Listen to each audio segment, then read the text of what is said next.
Guys, welcome back to the Faithful Collective Podcast, Episode 2. I have another special guest, someone who is aspiring to be a professional surfer. He's a guy who charges waves with style and courage. But even more than that, he's someone who's passionate about living out his faith in everything he does. Please welcome Josh Levey. It's great to have you on here, lad. How are you? Let's go. Let's go.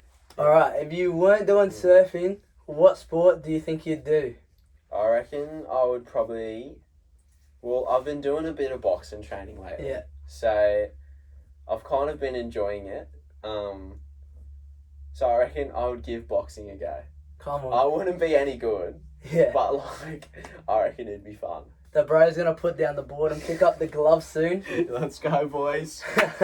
Next fight, come on. Come on. Alright, surfing journey. When did you first fall in love with surfing and what keeps you chasing waves? Oi. I started surfing when I was 7 years old. Yeah. I lived in Japan until I was 7, so I kind of did a bit of surfing in Japan. So were you born in Japan? Yeah. Whereabouts? I was. A place called Chiba. Sick. Basically, it's like the surfing central Yeah. of Japan. Yeah, right. So, yeah, it's fun. Waves are always, super small. So it's good to learn, but, yeah, I suppose to progress in Japan, it's pretty hard. Yeah. Because it's so small. Yeah. So moving to Australia, I think, was a good thing for my surfing, I suppose. Yeah. I wasn't really thinking about it then, but, Mm. yeah, moved over here as a family and then probably got into it a lot more. And yeah, just love it. Yeah. And I suppose the thing that keeps me chasing surfing is just I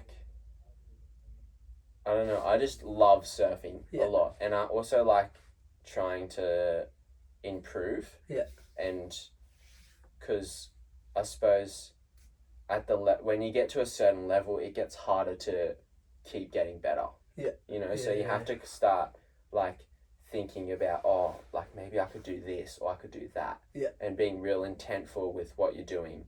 And I really enjoy that side of things too. Yeah. And then also, I'm very competitive. Yeah. I hate losing, you know? So, I just love, the competitive side of it. I think it teaches me a lot about myself, competing. Yeah. So, yeah, I enjoy competing heaps.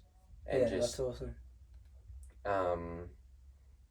Being able to kind of experience that pressure of,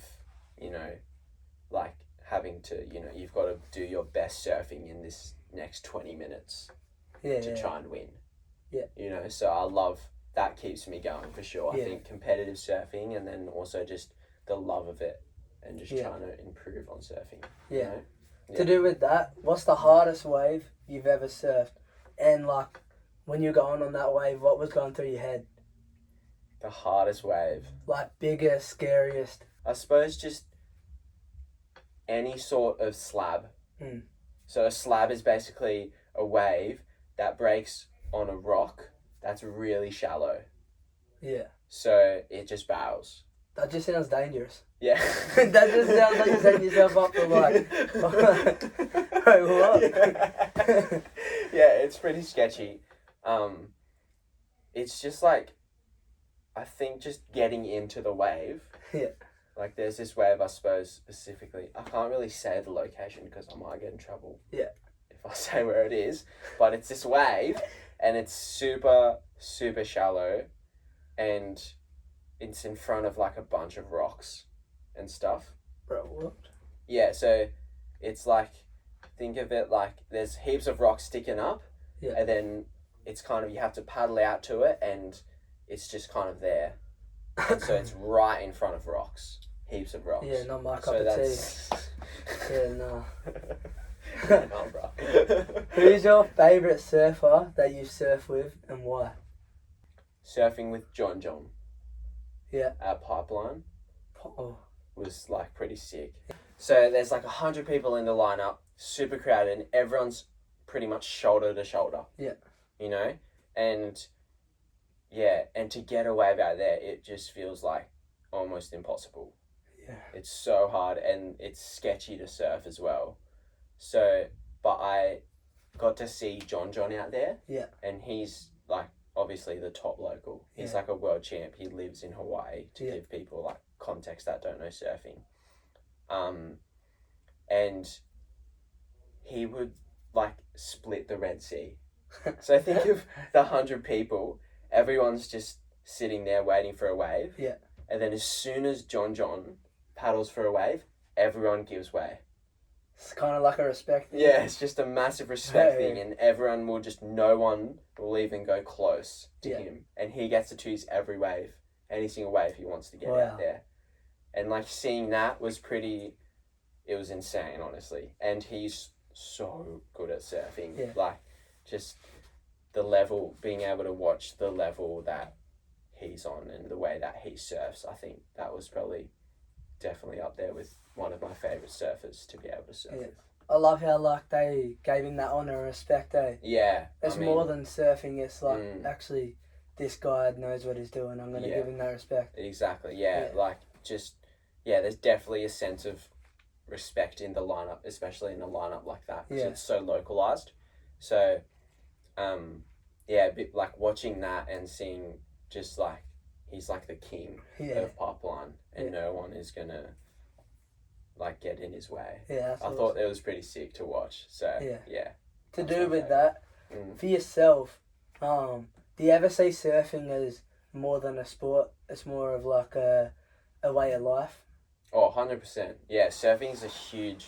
I think that's why a lot of people like surfing, is because it's such a lifestyle sport. Yeah. So you're always checking the waves. Yeah. You're always going down to the beach. Yeah. You're always looking, where you can surf next, or like where's your next surf trip. Yeah. So it's a huge lifestyle that it's cool. Like you get to be outside in the ocean. Yeah. And just like ride these waves. Like there's really no other sport like it, to be honest.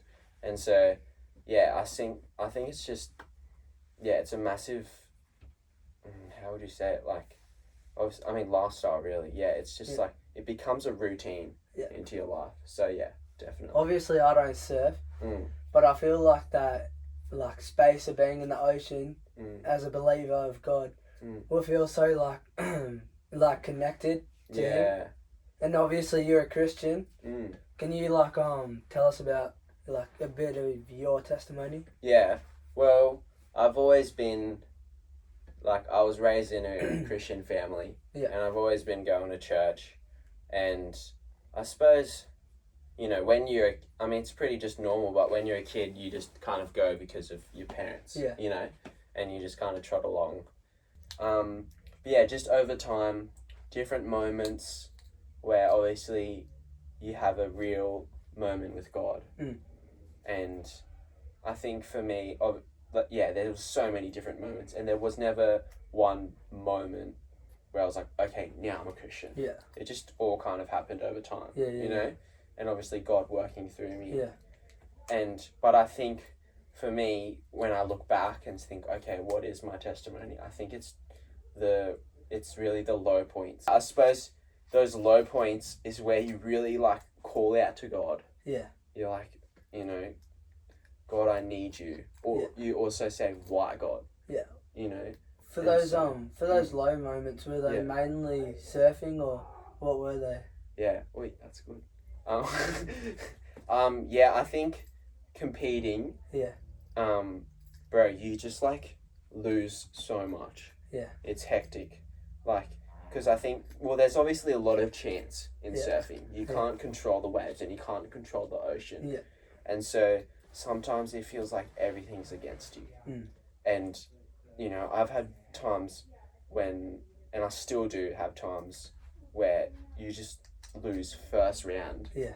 Like, for like so many comps in a row, it feels like. Yeah. Because there's obviously so many good guys. Yeah. And it's honestly so disheartening. Yeah. Because, my goal is obviously to be on the tour. Yeah. And be at the top level, Yeah. and win a world title. But when it feels like you're not getting there, and you're not getting to your goal, you really start kind of questioning Yeah. And you're like, God, why am I not winning? Why are they winning? Yeah. Why is that person always doing good? Yeah. And, you know, I wish it was me, you know? Yeah. But I think God really showed up for me, you know, in those low points. And He really showed me, like, you know, it's not all about winning. Yeah. You know, and it's really all about being able to honour God with your gifts. Yeah. And then also just building that relationship yeah. with God. Because, yeah, I feel like without those low points, you don't learn, to be honest. Yeah. You know, so, yeah, I think having those low points is what has helped me to grow my faith in Jesus. Yeah, I want to quickly touch on, you mentioned using your gifts for and glorifying Him. Yeah. What ways do you reckon you are, you know, glorifying God? Whether it's through surfing, through, you know, whatever it is. Yeah. And then a second part of that question is, what can you continue to do to, you know, glorify Him even more? Yeah, that's sick. I think what I do right now, I suppose, just being in the surf and all the relationships. Like, it's such a sick community, the surfing community. And so being able to be a part of it is, like, I treasure it heaps, you know. And, you know, there's always familiar faces in the surf whenever I go, you know. So just saying hello and having fun. And, you know, just like how everyone does it, you know. You plant the seeds just little by little. And I think God will, like, show His fruits over time, you know. And also just, I suppose, there's kind of not many Christians in the competitive surfing scene. So I suppose just kind of being different is instantly a being thing. That light. Trying to be that light 100%. in a dark space. I'm kind of a big believer in that, is like putting yourself out in the dark space. Because there's kind of no point in being a light where there's heaps of other lights. Do you know what I mean? So it's like a lighthouse is most effective at night time because it's shows where, like, boats and that where to go. Exactly. Where if it was shining at daytime, it already knows where to go. Exactly. There's no point. So trying to put yourself in those places where there isn't many Christians or, you know, where there's not much light. 100%. So yeah, I think God's definitely called me with that, you know. And yeah, what are some practical things? I mean, I kind of already touched on it, so I'll leave that. But what can I keep doing? I suppose, just like staying faithful with the process of competing, because it's a long process, man. And like, it's so tough on the mind, you know. It's tough for everyone. But like, really like having faith in God and showing that faith. Like just, you know, having inner peace when you lose. Stuff like that, you know, I think the way you lose is really important. I still suck at losing because I really don't like losing. But I think something that's definitely important is like really trying to still be a good role model even if you lose.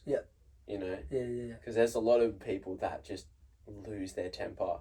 And they kind of just don't look very good, you know, losing, you know. But being able to try and in saying that, I'm not perfect at it either, you know. I'm not a good loser, guys, to be honest. So I'm working on it, right? Like that's the next thing. But just, and then, you know, I don't know. It's all relationship, when I think about it, you know. Just, there's obviously different communities in different places.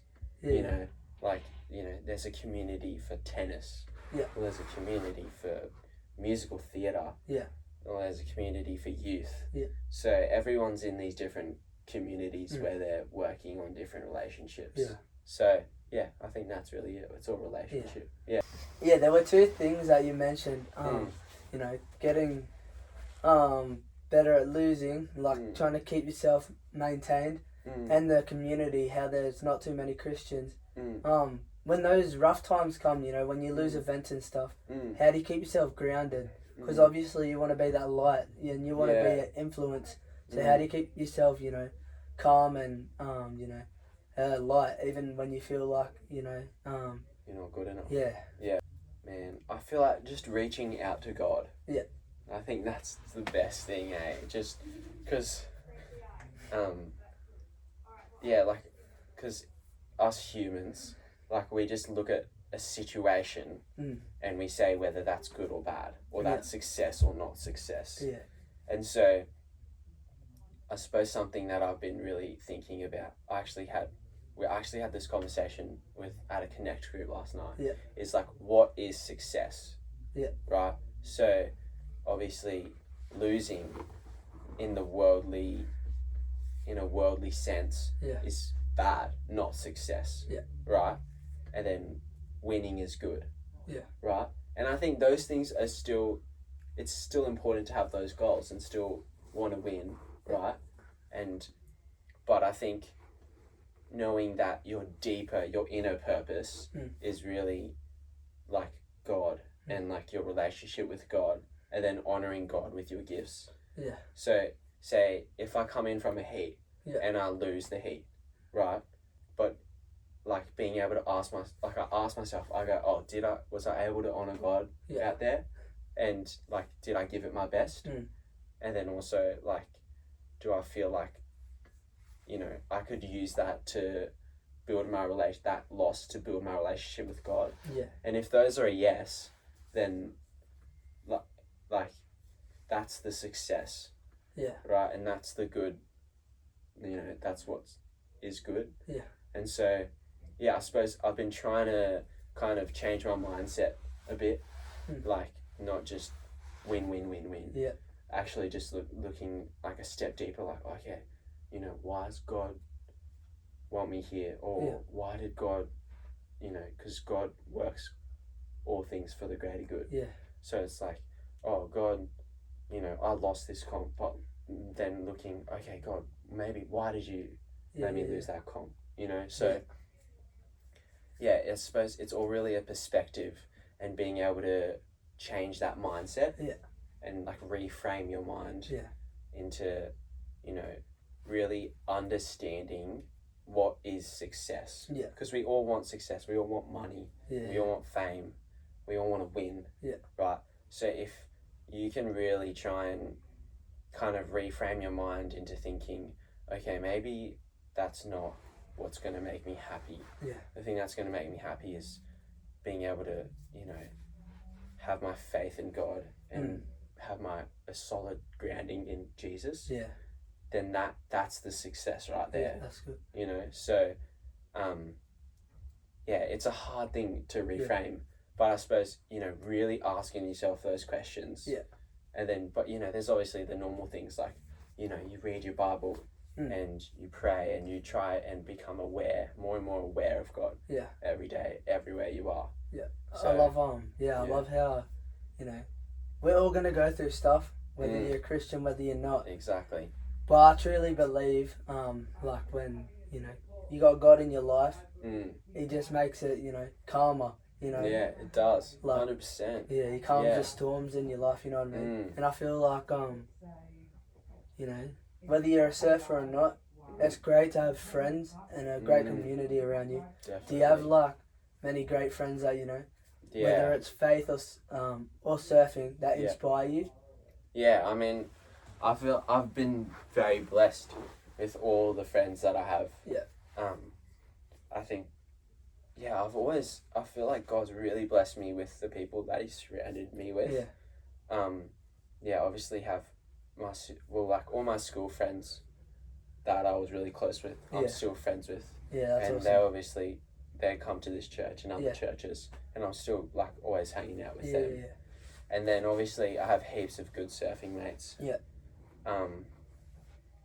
That I love hanging out with as well. Yeah. I suppose someone that inspires me is definitely Reef. Yeah. Reef Hazelwood. Yeah. Reef is such a beast. He's so grounded. Yeah. In God, man. He's such awesome. a legend. And he's surfs so good as well. Yeah, sick. Yeah, so being able, and have privileged to be able to travel with Reef a little bit. Yeah. And so I surf with Reef heaps, like when he's around here anyways. And Reef and I I get to see him at a few comps that I go to as well. Yeah. So being able to see him definitely inspires me. Yeah. You know. Yeah, that's awesome. Yeah. So yeah, Reef, you should get on this podcast, man. I love you know, as you mentioned, Reef keeps you like, you know, he helps you out. Yeah, definitely. And I feel like the community, the stereotype of the community around surfing is very, you know, party and very, you know, negative. How do you just know who you are and just go about that? I suppose for me, I've kind of always been blessed because I don't really like partying and stuff that much. So I don't really go out or anything really. So I suppose that's a big thing. Yeah. Like, I'm not really a partier, to be honest. So it's kind of never been much of a problem. Yeah. I suppose. But like, yeah, how do you keep yourself grounded and stuff like that? I suppose just knowing your motives. Yeah. So, and understanding where, like really asking yourself, where's your motivation coming from? So, like at a surf comp, it's so easy to be like, I'm just here to win. Yeah. Like, I don't care about anyone else. I'm just gonna blitz everyone. Yeah. You know, and often for me, like it's different for everyone, but often for me, when my mentality's like that, I'll lose. Yeah. Do you know what I mean? Yeah. But so, being like, okay, like asking, okay, why am I here? Like, obviously, you know, the comp's there, and obviously I do want to win, but what's the deeper, you know, purpose that you want me here for? And so, trying to be aware of where your motives are. Yeah. Like, so is your motive in God? Yeah. Or is it in the comp? Or is it in surfing? So, just, thinking about that and also just praying about it, I think. I'm trying to think of, like, practical ways. But, I mean, obviously asking yourself where you're at is a good one. And then also just kind of, you know, just praying even when you... Because I go away so much. Yeah. It's super hard to kind of create a good routine. Yeah. Because I'm, like, constantly traveling. You know, I'm only really home for, like, a month at the longest sometimes. Like, most of the time. Yeah. So, being able to create a good routine is pretty important, I think. You definitely experience burnouts because sometimes the waves aren't good and you don't get to surf. Yeah. And then so there's all these, and then the waves are really bad and you go out and you have the worst session. And you're like, I hate surf. Like, I don't want to surf. I mean, that's crazy, but I don't want to surf, you know? But just being grateful just to be able to surf. Yeah. And just being in the ocean is already such a huge blessing. So, really just enjoy it. Yeah, that's awesome. Like have fun and enjoy it. And then if you really enjoy it, you'll get good. Yeah. You know, because you just want to keep doing it. It's fun. I feel like that's with anything as well. Yeah, 100%. Yeah. What about young Christians out there or young people that are exploring faith? Yeah. What advice would you give them? That's a good question. I think just,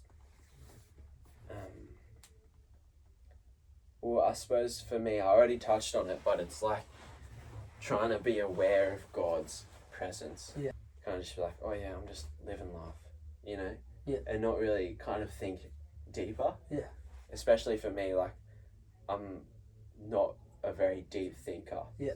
So trying to kind of think a bit deeper and trying to understand yourself and then also understand God and understand who God is, you know?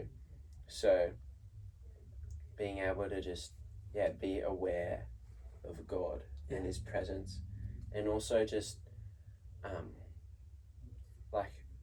study God. Yeah. Like, try and study God. Like, you know, we've got the Bible and it's... We've got all the tools. Sick. Yeah, we've got all the tools. And I, do not like reading at all. But just, I suppose something that's been helping me is just reading it. And then, this actually kind of sounds dumb, but reading it, and then for me, I'm not very good at reading either. Yeah. I just, and not a big reader. Yeah. But reading it, and then if you don't understand something, like trying to look into it a bit more. Yeah. Like, bro, we've got ChatGPT, and it just like lays everything out for you. Yeah. Like, it's insane, and like may as well utilize the tools that we've got. Yeah. You know, so you know, like, and so if I read a passage, I go, oh god, like what does that mean? Yeah. I'll try to look into it a bit more. Yeah. And then it also kind of makes it fun. Yeah. If you do that, you know, because you've got to remember, like, as much as there is boring bits in the Bible, yeah, you know, but it's a big sick story. Yeah. You know, and so if you can kind of read it like, oh, this is a sick story, and I can take all these cool little things into my life. Yeah. From it, that helps, I reckon. Yeah. You know, and because it's like, it's a lot easier if you have the frame of mind like, oh, the Bible, like that thing is just like, whoa, like it's a thick book, like there's a lot of words, like, you know, if you think of it like that, obviously it's going to be harder to read, you know, so thinking of it like, oh, like this is a cool story that God's given to us, so why not read it? And also enjoy the story and try and enjoy reading it and make it fun for yourself, you know, so make it fun. That's awesome. Yeah, as we're wrapping up, Levey, where can we follow you? You can follow me on most socials. Josh Levey. On my Insta, and then I've got a YouTube. It's mostly in Japanese, but you can still give it a watch. It's called Nui Rich. Oh, come on. This is it, guys.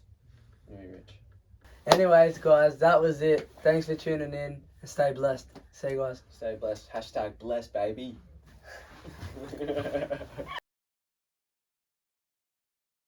Any more stickers for me? No, salt spray. Cut.